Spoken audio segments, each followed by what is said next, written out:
We recently moved, or I say you very much facilitated it, the entire Reed workforce to working from home, around 3,000 staff.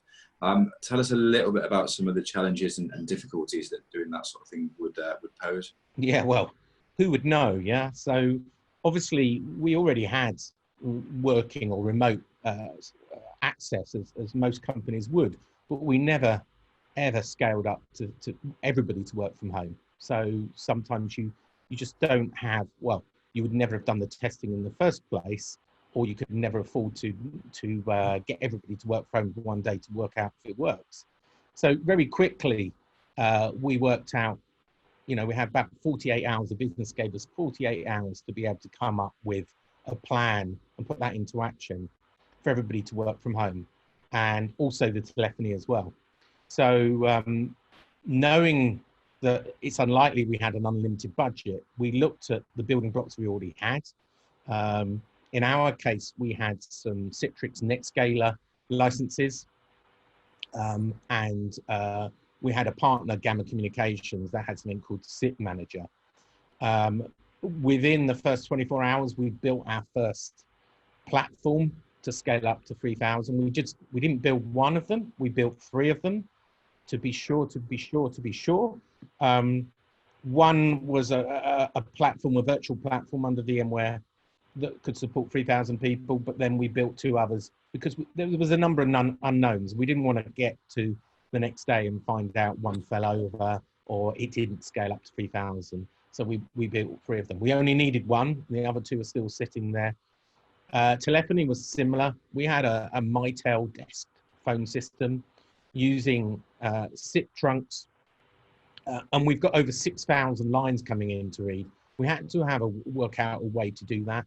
As I say, our partners Gamma, who we outsource our networks and telephony for, quickly built a platform for us called SIP Manager, and we were able to build plans to deliver those 6,000 numbers to 3,000 mobiles, basically. So we shipped out extra mobiles using O2, our corporate partner, but also we relied a lot on using people's personal mobiles to deliver tens, if not hundreds of thousands of calls that were coming in to people's home numbers and personal mobile numbers, all in the space of 48 hours. And I will add, team effort, not me, but yeah, everybody rose to the challenge and very much a Dunkirk spirit to get it done. What sort of steps did you have to take to ensure that the workforce was also working securely whilst being remote? It might sound a strange answer, but none at all. And the reason for that is we didn't want to compromise any of our current security standards. We believe we've got quite a mature system of security management. We're an ISO 27001 company and have been since 2007. So the first thing we decided is we built these new systems, we wouldn't compromise on our security. So the same security that was in the office and the same security that existed before the pandemic is still true today. Everything has to go through change control. Everything has to be approved. We don't let down our guard. So the same security and data leak prevention, the same firewalls. You don't compromise security just because you're in a crisis, a global crisis. Okay, I'm interested to know also, is there anything you would do differently? Given they say hindsight's 20/20, but any changes at all? I guess the only thing you would do, and it's easy to say with hindsight, is I would have done this kind of exercise before. It sounds a bit stupid now, but I would have built a platform for everybody to work from home, and I would have tested it, and I've done business continuity exercises. One of my roles, apart from security, is business continuity. I'm the business continuity lead for the group. I would have done this exercise.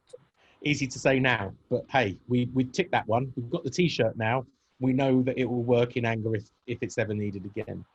Well, it seems to have gone relatively smoothly, although I'm sure there were a few issues that maybe we didn't get to see. I suppose it'd be nice to run with a little bit of positivity. Lord knows there's enough negativity around at the moment. What would you say are any of the positives that have come out of this? Yes, where the reward is what we've done to support key workers. So we're a recruitment company, and, in your line of the field, IT workers, lots of IT workers have been required to run this working from home revolution. And life may never be the same afterwards. But also we're in the healthcare sector. So we're recruiting them and providing a lot of agency nurses and doctors and people that work in laboratories and people who test, delivery drivers, people who work in schools. Although recruitment has shrunk somewhat as the economy has been paused, we've been concentrating in getting key workers and providing key workers. And that does make me feel proud, and it's something we should be proud as a company, that we're doing our bit for the nation in this time of need.